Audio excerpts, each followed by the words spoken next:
প্রিয় শিক্ষার্থী, সবাইকে অনলাইন ক্লাসে স্বাগতম। আমি হারুন মিয়া, প্রভাষক হিসাব বিজ্ঞান বিভাগ, রামগঞ্জ সরকারি কলেজ, রামগঞ্জ, লক্ষ্মীপুর। আজকে আমরা ডিগ্রি দ্বিতীয় বর্ষের হিসাব বিজ্ঞান তৃতীয় পত্র নিয়ে আলোচনা করব। হিসাব বিজ্ঞান তৃতীয় পত্রে আমরা জুম ক্লাসে একটা চ্যাপ্টার আলোচনা করেছিলাম। তোমরা জানো যে property, plan, asset and equipment. তো প্রপার্টি, প্ল্যান, অ্যাসেট, ইকুইপমেন্টে জুম ক্লাসে আমরা প্রাথমিক যে ধারণাগুলো দিয়েছিলাম সেখানে কতগুলো পদ্ধতি সম্পর্কে আলোচনা করা হয়েছিল, যে ডিপ্রিসিয়েশন কিভাবে ধার্য করা হয়। তোমরা যারা জুম ক্লাসটা করেছো সবাই জানো, এখানে আমাদেরকে স্পষ্টভাবে আমরা আলোচনা করেছিলাম। তো আজকে আমরা একটা প্র্যাকটিক্যাল অঙ্কের দিকে দেখি সলিউশন কি করি। তো প্র্যাকটিক্যাল অঙ্কের দিকে তাকালে তোমরা একটু কোশ্চেনটার দিকে দেখো খেয়াল করে, যে বলা আছে কোশ্চেন বিবিএস পাস 2015 সালে। Yellow company purchased A factory machine at a cost of টাকা 18,000 on January 1, 2015।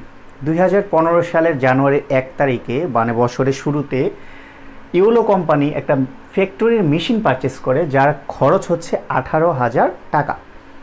The machine is expected, মেশিনটি আশা করা যায় যে টু হ্যাভ এ সেলভেজ ভ্যালু, এটার ভগ্নাবশেষ মূল্য হবে, অর্থাৎ এটার লাইফ ইয়ার শেষ হওয়ার পর এটা বিক্রি করা যাবে 2,000 টাকা at the end of the 4 years useful life. অর্থাৎ ইউজফুল লাইফ ধরা হয়েছে, এটা সারা জীবন চলবে 4 বছর। এই 4 বছর পর এটাকে মনে মনে ধরা হচ্ছে যে 2,000 টাকা এটা সেলভেজ ভ্যালু, মানে ভগ্নাবশেষ মূল্য থাকবে। আদার্স আর কিছু ইনফরমেশন আছে। ডিউরিং ইটস ইউজফুল লাইফ, এটার জীবনকাল চলাকালে the machine is expected to be used, আশা করা যায় যে চলবে কত, 1,60,000, 1,60,000 আওয়ার্স। অর্থাৎ অন্যদিকে এটা হচ্ছে আওয়ার্স আর এটা হচ্ছে টাকা। 4 বছর, দুইটা বিষয়, একটা 4 বছর চলবে এক জায়গায় বলতেছে, আরেক জায়গায় বলতেছে 4 বছরের ভিতরে আশা করা হচ্ছে এটা 1,60,000 ঘন্টা মেশিনটা চলবে। যদি 1,60,000 ঘন্টা চলে, কোন বছর কত? অ্যাকচুয়ালি ম্যানুয়াল আওয়ারলি ওয়াজ যে অ্যাকচুয়ালি কত বছর চলছে দেখো একটু খেয়াল করে। 2015 সালে চলেছে এটা 40,000 ঘন্টা, 2016 সালে চলেছে এটা 60,000 ঘন্টা, 2017 সালে 35,000 ঘন্টা, আর 2018 সালে চলেছে 25,000 ঘন্টা। সবগুলো যোগ করে দেখো 1,60,000 ঘন্টা মেশিনটা কি চলেছে। এখন ইনস্ট্রাকশন, প্রিপেয়ার ডিপ্রিসিয়েশন শিডিউলস। একটা ডিপ্রিসিয়েশন শিডিউল তৈরি করতে হবে। শিডিউলটা কীরকম আমরা আসতেছি, দুইটা পদ্ধতি, একটা হচ্ছে দ্য স্টেট লাইন মেথড, একটা হচ্ছে ইউনিটস অফ অ্যাক্টিভিটি মেথড। তো আমরা তোমরা যারা প্রিভিয়াস ক্লাসটা জুম ক্লাসে করেছো জানো যে ডিপ্রিসিয়েশন সম্পর্কে অনেকগুলো কি পদ্ধতির কথা আলোচনা বলা হয়েছে। স্টেট লাইন মেথড, তারপর হচ্ছে কি ডেমোলিশিং মেথড, তারপর ইউনিটস অফ অ্যাক্টিভিটি, অথবা কি আওয়ারলি মেথড, অথবা এটাকে আমরা বলতে পারি যে কি প্রোডাকশন মেথড। তো সাম অফ এয়ার মেথড, কতগুলো মেথড আছে। এখানে তোমাকে দুইটা পদ্ধতি বলা হচ্ছে, একটা হচ্ছে স্টেট লাইন মেথড, একটা হচ্ছে ইউনিটস অফ অ্যাক্টিভিটি মেথড। তো স্টেট লাইন বাংলায় বলা হয় কি সরলরৈখিক। তো সরলরৈখিক পদ্ধতিতে কীভাবে আমাদের ডিপ্রিসিয়েশন শিডিউল তৈরি করতে হয় এটা আমরা কি দেখব। দেখো, এই অংশটা হচ্ছে সরলরৈখিক আর এই অংশটা হচ্ছে তোমার আওয়ারলি মেথড। তো দেখো, yellow company purchase A factory machine at cost টাকা 18,000, এটার খরচ কত, কস্ট কত, 18,000 টাকা, আর এটা ভগ্নাবশেষ মূল্য কত, 2,000 টাকা, আর বছর হচ্ছে 4 বছর। প্রথমে requirement 1, state line method. Annual depreciation তোমাকে বের করতে হবে। বাৎসরিক অবচয় কত? বাৎসরিক অবচয় বের করার সূত্র হচ্ছে কস্ট মাইনাস সেলভেজ ভ্যালু। প্রিভিয়াস ক্লাসে আমরা এই সম্পর্কে আলোচনা করেছি। মাই ইউজফুল লাইফ, কত বছর চলবে, বা নাম্বার অফ কি আর বলতে পারি আমরা, এন। কস্ট, খেয়াল করো কস্ট কত, 18,000। সেলভেজ ভ্যালু কত, 2,000। ইউজফুল লাইফ কত, 4। তাহলে 18,000 থেকে 2,000 বাদ দাও, থাকে 16,000। 16,000কে যদি 4 দিয়ে বাদ করো, 4,000 টাকা। তার মানে প্রতি বছর ডেপ্রিসিয়েশন হচ্ছে 4,000 টাকা। আমরা জানি স্টেট লাইন মেথড বা সরলরৈখিক পদ্ধতিতে প্রতি বছর অবচয় সেম থাকে, অর্থাৎ প্রথম বছর যত, সারা বছর কি তত, যদি ফুল ইয়ার হয়। আর যদি দেখা যায় 6 মাস 4 মাস হয়, তখন এটা কি ওই মাস দিয়ে গুণ হয়, 12 দিয়ে কি হয়, ভাগ হয়। তোমাকে প্রথম কাজ হচ্ছে কি করা, 4,000 টাকা প্রতি বছর বের করা। আমি আবার বলতেছি, কস্ট অ্যানুয়াল ডেপ্রিসিয়েশন, বাৎসরিক অবচয় বের করার সূত্র হচ্ছে কস্ট মাইনাস কি salvage value, useful life cost হচ্ছে 18,000, সেল বেস ভ্যালু হচ্ছে 2,000, ইউজফুল লাইফ 4। তাহলে বিয়োগ করলে 18,000 থেকে 2,000 বিয়োগ করা থাকে 16,000, 16,000 থেকে 4 দিয়ে ভাগ করা আসে প্রতি বছর 4,000 টাকা। তোমাকে বলছে দ্য স্ট্রেট লাইন মেথডে কি prepare depreciation schedule, the depreciation schedule কোন মেথডে? Straight line method. তো দেখো তুমি যে গড়টা করবা খেয়াল করো, প্রথমে ইয়ার, তারপর হচ্ছে বুক ভ্যালু, তারপর ডেপ্রিসিয়েশন এক্সপেন্স বা ডেপ্রিসিয়েশন, তারপর হচ্ছে অ্যাকুমুলেটেড ডেপ্রিসিয়েশন, বাংলায় বলা হয় পুঞ্জীভূত অবচয়। বুক ভ্যালু মানে আমরা যে বহিমূল্য, ডেপ্রিসিয়েশন মানে কি অবচয়, ক্যারিং ভ্যালু অর্থাৎ বছর শেষে মূল্য কত। আমি আবার বলতেছি year, book value, depreciation, accumulated depreciation, carrying value, প্রত্যেকটাই কি টাকা, এটা শুধু ইয়ার। ইয়ার খেয়াল করো 2015 সাল থেকে 4 বছর, 15 সাল, 16 সাল, 17 সাল, 18 সাল, তাহলে সালগুলো দিয়ে ফেলো 15, 16, 17, 18 দেওয়ার পর এবার খেয়াল করো বুক ভ্যালু কত টাকা কস্ট, এটাকে বুক ভ্যালু বা ডেপ্রিসিয়েশনের ক্ষেত্রে স্ট্রেট লাইন মেথডে যেটা কস্ট ওইটা হচ্ছে কি বুক ভ্যালু। তারপর তোমাকে কি করা হয় প্রতি বছর ক্যারিং ভ্যালু কি বের করা হয়। তো কত টাকা দিয়ে বা বুক ভ্যালু ওটাকে বলতে পারে বুক ভ্যালু, বা আমরা বলি যে কস্ট ভ্যালু বা পারচেস ভ্যালু, পারচেস ভ্যালু বলতে পারি। কত টাকাতে পারচেস করেছিলাম, কস্ট হয়েছিল, বুক ভ্যালু হয়েছিল 18,000 টাকা, 18,000, 18,000, 18,000, 18,000 প্রতি বছর। রেফারেন্স দেওয়া হচ্ছে যে এটা পারচেস করেছিলাম আমি কত হাজার টাকা দিয়ে, 18,000 দেওয়ার পর একটা ডেপ্রিসিয়েশন। তো স্ট্রেট লাইন মেথডে আমি আগে বলেছি প্রতি বছর ডেপ্রিসিয়েশন কি থাকে সেম, একবারে প্রতি বছর যা তাই। তাহলে আমি ডেপ্রিসিয়েশন কত টাকা বের করেছিলাম 4,000। এই বছর 2015 সালে যদি 4,000, কারণ জানুয়ারি 1 তারিখ, তাহলে পুরো বছরে আমি ব্যবহার করেছি জানুয়ারি, তাহলে 1 তারিখ 2015, 16, 17, 18 প্রতি বছর কয় হাজার করে 4,000 করে ব্যবহার করার কারণে প্রতি বছর ডেপ্রিসিয়েশন দেখলাম। এরপর অ্যাকুমুলেটেড ডেপ্রিসিয়েশন, তোমরা জানো অ্যাকুমুলেটেড ডেপ্রিসিয়েশনের বাংলা অর্থ হচ্ছে পুঞ্জীভূত অবচয়। তো পুঞ্জীভূত অবচয় প্রথম যোগফল সাম অফ ডেপ্রিসিয়েশন, প্রথম বছর 4,000 টাকা ডেপ্রিসিয়েশন হলে যোগফল কত 4,000, আবার পরের বছর হচ্ছে 4,000 টাকা ডিপ্রিসিয়েশন। তাহলে খেয়াল করো আগে 4,000 টাকা ডিপ্রিসিয়েশন ছিল, এখন আবার 4,000, তাহলে 4,000, 4,000 কত হলো 8,000। আবার প্রিভিয়াস ইয়ারে 8,000 অ্যাকুমুলেটেড ডিপ্রিসিয়েশন ছিল, 8,000 আবার 4,000 হলো, তাহলে 4,000, 8,000 কত হলো 12,000। আবার এই 12,000-এর সাথে আবার পরে 4 যোগ হলো কত ডেপ্রিসিয়েশন 4,000, 4,000 যোগ হয় তাহলে 12,000, আর 4,000 কত হলো 16,000। দেখো অ্যাকুমুলেটেড ডেপ্রিসিয়েশন মানে কি পুঞ্জীভূত অবচয়, সাম অফ ডেপ্রিসিয়েশন। প্রথম বছর 4,000, ডেপ্রিসিয়েশন কত 4,000, কারণ আগে তো এই মেশিনে কোনো ডেপ্রিসিয়েশন হয় না, অবচয় হয় না। তো নতুন 4,000 টাকা ডেপ্রিসিয়েশন হয়েছে মানে কি অবচয় কত 4,000, 4,000। এই 4,000-এর পর আবার 2016 সালে অবচয় হলো কত 4,000, 4 কত হলো 8। আবার আগে যেহেতু 8,000 ছিল এই বছর আবার 4,000 কত হলো 12, 12-এর সাথে আবার 4 যোগ হলো কত 16,000 টাকা। এটা হচ্ছে অ্যাকুমুলেটেড ডেপ্রিসিয়েশন। এরপর যে শিডিউলের যে ছকটা বের করবা এটাকে বলা হয় ক্যারিং ভ্যালু, বা কি বলা হয় এন্ডিং ভ্যালু প্রতি ইয়ারে। এন্ডিং ভ্যালু বের করার ক্ষেত্রে খেয়াল করো শুরুতে আমার ভ্যালু ছিল কত 18,000, আর এখন ভ্যালু কত 4,000 টাকা এই বছর অবচয় হয়েছে। দেখো 4,000, 18,000 থেকে 4,000 টাকা যদি অবচয় হয় বা অ্যাকুমুলেটেড ডেপ্রিসিয়েশন যদি ধরি, তাহলে আমার ক্যারিং ভ্যালু বছর শেষে মূল্য থাকে কত 18 থেকে 4,000 মাইনাস করো কত 14,000।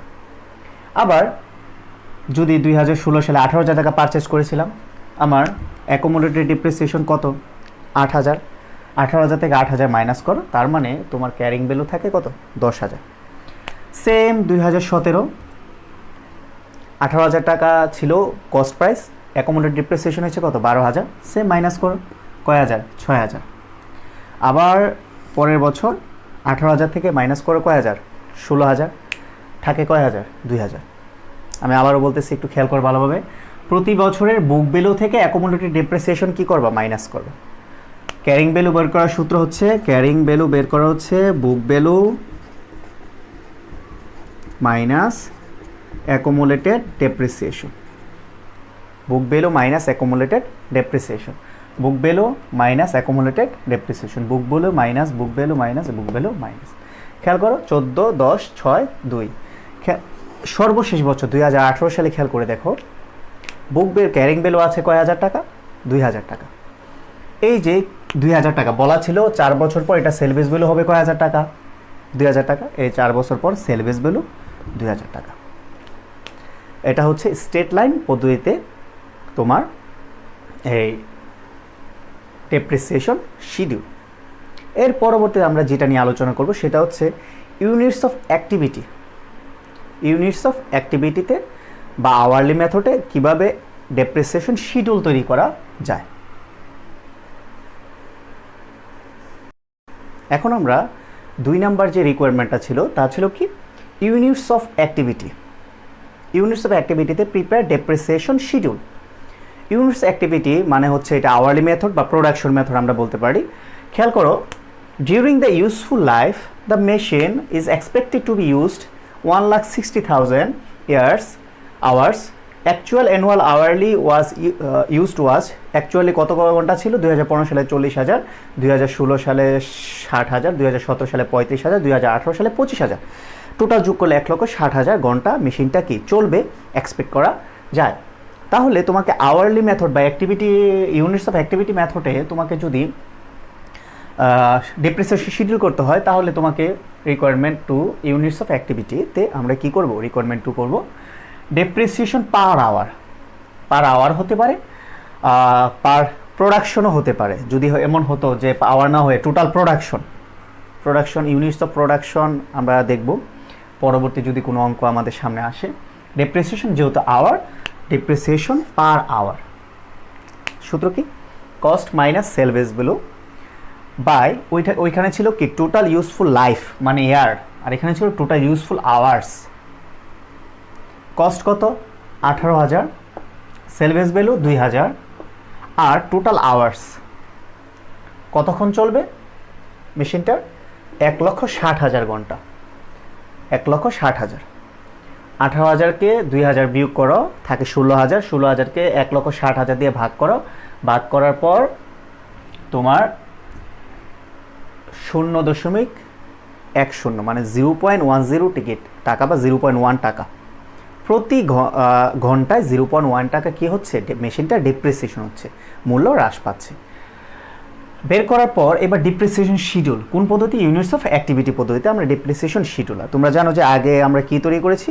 স্ট্রেট লাইন মেথডে কি ডেপ্রিসিয়েশন শিডিউল তৈরি করেছি। এখন আমরা দেখব ইউনিটস অফ অ্যাক্টিভিটি মেথডে কীভাবে কি শিডিউল তৈরি করা হয়। Same air, book value. Air ছাড়া বাকি সব হচ্ছে টাকা, যা আছে সব টাকা, এগুলো যা আছে সব টাকা। বুক ভ্যালু এয়ার কত? 2015, 16, 17, 18 হওয়ার পর বুক ভ্যালু, এরপরে hourly used, depreciation rate, depreciation, accumulated depreciation, carrying value. এরকম একটা ছক করতে হবে। কি তোমাকে নিজেই বানায় ফেলা যাবে যে কি ছক হবে। একটু খেয়াল করো, প্রথমে আওয়ার দরকার, আওয়ারগুলো 15, 16, এই যে 15, 16, 17, 18 দিলাম। বুক ভ্যালু কত টাকাতে কিনেছিলাম? 18,000। সেম প্রতি করে দিয়ে দিলাম কত? 18,000। এবার আওয়ারলি ইউজড কত ঘন্টা করে ব্যবহার হয়েছে? 15 সালে ব্যবহার হয়েছে কত? 40,000 ঘন্টা। 16 সালে কত? 60,000 ঘন্টা। 17 সালে 35,000 ঘন্টা। 18 সালে 25,000 ঘন্টা ব্যবহার হওয়ার পর এবার খেয়াল করো ডেপ্রিসিয়েশন রেট প্রতি ঘন্টায় ডেপ্রিসিয়েশন হয় কত? 0.10 টাকা। 0.1, 0.1, 0.1, 0.1। এবার ডেপ্রিসিয়েশন কীভাবে করবা? এটা আর এটা কি করবা? গুণ দিবা। 40 গুণ 0.10, তার মানে ডেপ্রিসিয়েশন আসে, কারণ প্রতি ঘন্টায় চললে 0.10 টাকা। তাহলে চলে কয় ঘন্টা? 2015 সালে 40,000, এটার সাথে এটা গুণ দাও, এটা আর এটা কত আসে? 4,000। আবার এটা গুণ দাও 6,000, এটা গুণ দিলে 3,500, এটা গুণ দিলে 2,500। তার মানে 2015 সালে অবচয় হচ্ছে 4,000, 2016 সালে 6,000, 2017 সালে হচ্ছে 3,500, 2018 সালে 2,500। এরপর অ্যাকুমুলেটেড ডেপ্রিসিয়েশন, তোমরা স্ট্রেট লাইন মেথডে দেখেছো। অ্যাকুমুলেটেড ডেপ্রিসিয়েশন মানে হচ্ছে কি বলা হয় আমাদের যে অবচয়ের যোগফল। তো খেয়াল করো, আগে প্রথম বছর 4,000, অবচয় কত? 4,000। পরের বছর হলো কত? 6,000। 4 আর 6 কত? 10,000। পরের বছর হলো আবার 3,500, 10,000 আর 3,500, 13,500। পরের বছর আবার হলো 2500, 13,500, 2,500 যোগ করলে কত অ্যাকুমুলেটেড টোটাল আমার ডেপ্রিসিয়েশন হলো কত 16,000। হওয়ার পর এবার ক্যারিং ভ্যালু। তো খেয়াল করে দেখো যে একটু প্রিভিয়াস রিভিউ দেখো যে স্ট্যান্ডার্ড মেথডে ক্যারিং ভ্যালু কীভাবে বের করেছিলাম। ক্যারিং ভ্যালু সূত্রটা কী ছিল?